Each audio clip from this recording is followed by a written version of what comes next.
Hi, everyone. Welcome to this week's weekly live immigration attorney chat with Immigration for Couples, where we discuss all things related to immigration as it relates to couple-based immigration, fiance visas, adjustment of status, spouse visas. And my name's Megan Pastrana, and my firm helps couples across the nation and world in navigating the U.S. immigration process. We know here at Immigration for Couples that knowledge is power, and it's really important to have clarity and guidance and support on your immigration journey. And so that's why we created a free resource center on our website at immigrationforcouples.com. We invite you to check that out. And that's also why we host this weekly live immigration attorney chat. Every week, we discuss important topics, whether it's updates that have happened on on immigration side, if immigration has made an important announcement, or just might be some of the questions that we receive on our Facebook page, on our YouTube channel, and from clients. And so we want to discuss things that are relevant to you.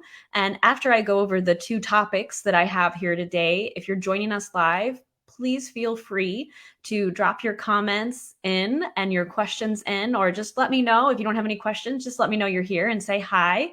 And if you're watching this on the replay, I encourage you to just give us a hashtag replay. And so we know that you were able to watch. And if you have questions, let us know, and we can address those in future Immigration for Couples Facebook Lives. And that's actually where both of my topics came from this week are questions that people had left on the replay when they gave a hashtag replay and let me know what they wanted me to talk about this week. So if you're watching live, hopefully one of these questions is yours. All right. So one of the questions that I received from our viewers is there was someone who asked, hey, for those of us who are going through the immigration process and we're in a long distance relationship, different time zones, what are tips that you have for navigating and maintaining a healthy relationship that is at a distance? What can we do to ensure that we're nourishing our relationship during this long and stressful immigration process? So I kind of have broken it down into really three tips.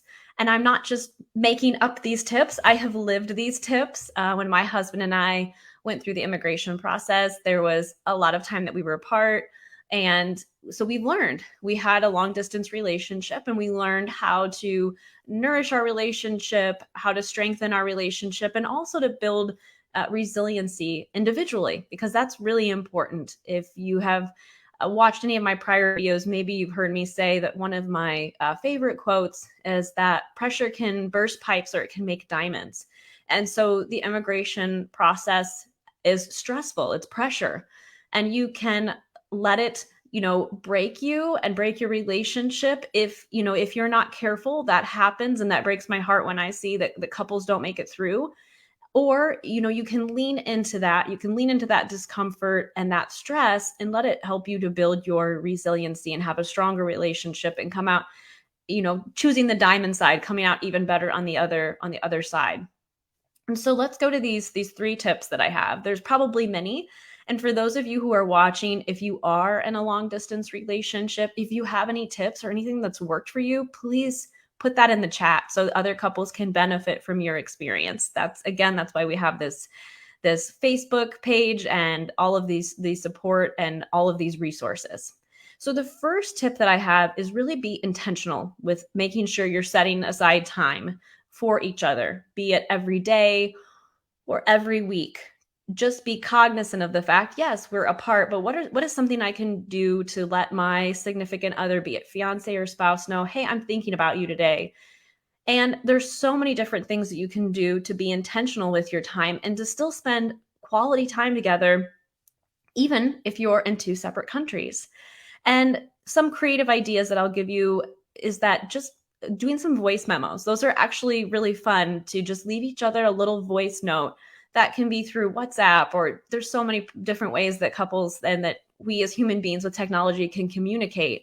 And voice messages are fun. If you're thinking about your significant other and you just want to tell them, hey, what I'm thinking about, or how your day was, or plans that you have for the future, and just leave that person a really sweet voice message so they can hear your voice. And then if you're on two different time zones, maybe they get to hear that before bed, or maybe they get to hear that when they wake up in the morning. Cooking together is fun, something that you can set aside time to do something like that. Cooking a meal together. Maybe if you're, on a similar time zone and you can make dinner together, but making a recipe together. I've heard of a lot of couples doing this. And you can just have your iPad or your computer or your phone or however, and just be as if you were in the kitchen together, cooking a meal together, eating together. And Netflix even has this fun thing where you can do kind of like a group viewing where you could watch a movie together. And then there's also an option to read a book. My husband and I did that. Like there would be similar books that we would both have an interest in, and we'd read that book together and then talk about it.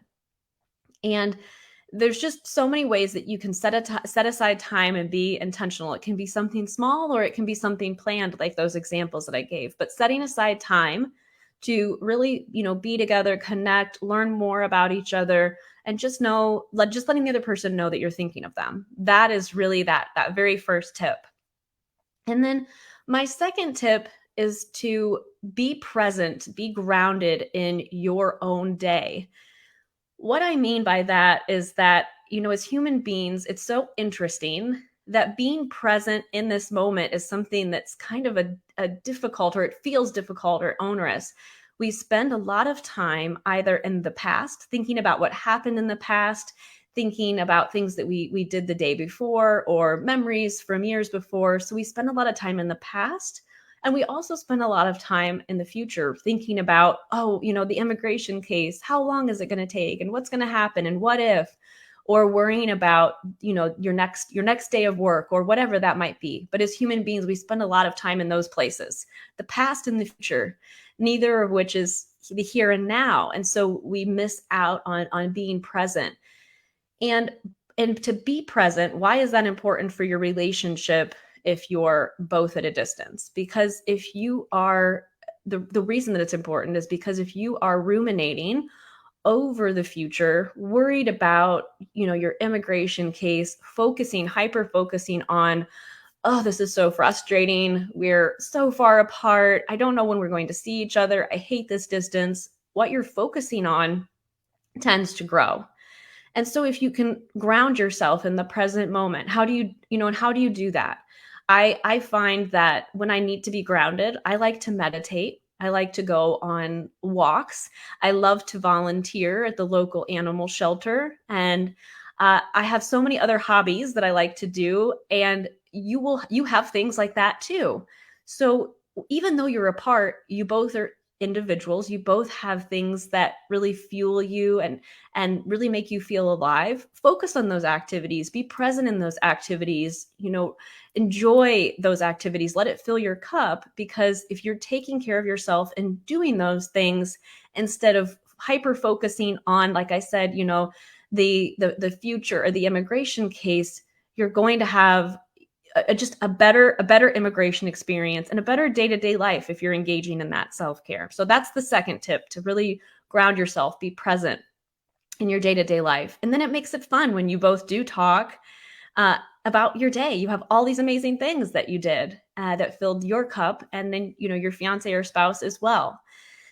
And then the last tip that I have is making plans for your next time that you'll be together. So have you ever noticed if at work, if you have a vacation planned, it seems like, and maybe this isn't the experience for you, but a lot of people they talk about when you have a vacation plan, you just are just so much more productive. You're excited. You can't wait for that vacation. You know all these things that you have to get done, and you just feel you have more motivation, more productivity. There's studies done. It's a phenomenon. Same thing with your relationship. When you both have something planned for the future, even if it's 6 months or 8 months out, to be able to see one another, if you have that luxury, if you're able to do that, focus time talking about that. What are we going to do? And what is the first thing that we'll get to do together? And how do we want to spend our time? And let that really drive you and fill you and encourage you to keep going with the process. So, and knowing that finish line, it's there. And once you've filed, you're one day closer. So I hope that those 3 tips were helpful. This was a great question. I really appreciate the individual who asked this question, and that you're wanting to nourish and strengthen that relationship foundation that you have, so you can make sure that you come out on the other side with a lot of individual and resiliency too as a couple. So all right. And again, for those of you who are just joining us, or if you're watching this on the replay, I invite you to check out our free resource center at immigrationforcouples.com. We have tons of resources, whether you're in the middle of your immigration journey or just starting out. And I'd like to see. Oh, I love it. Okay, so I do have some people who have put some comments in. I'd like to share those. Yay, I love this. You were in a long distance relationship for 7 years and nobody believed that you'd end up together, but we made it work. Good for you. Do you have, here we go. There's your tips. I wanted to see, what are your tips that you played? We talked every day. Yep. Played games, watched movies. Yeah. And that you were patient. And then there were times when we lost it, but we'd go back on track. Yep, exactly. Oh, we did the same thing. There were days that, just especially if you don't get a lot of sleep and you're not taking care of yourselves, things feel even worse. Like my nerves feel raw. And there were days that kind of maybe wasn't the best day, but you just, start over with the next time and try to find ways to connect. So thank you so much, Ana Maria, for sharing that. I love that. Congratulations. That's awesome that you did that. All right. And then we have someone else, Jenny. Oh, this is great. Great question. Your spouse and I have definitely been on a roller coaster trying to stay connected during our 5-year long distance relationship journey. Yeah. If you have any tips, if you found anything that worked well, please, we'd love to hear what you and your spouse have done. It is, but I promise you, I'm not just like, telling you these things and giving you these tips without having personally lived it. I completely understand. And there'll be times, now that we've made it through, that my husband and I will be like, can you believe that we went through that and that we were apart and we went through this immigration process? And you just feel like, yeah, together we can handle anything. We've been through hard things. So thank you so much to everybody who was sharing that. I love hearing that. I know there's a lot of people out there that say long distance relationships don't work. And I say, well, they work if you want them to, if you want to dedicate the time. So awesome.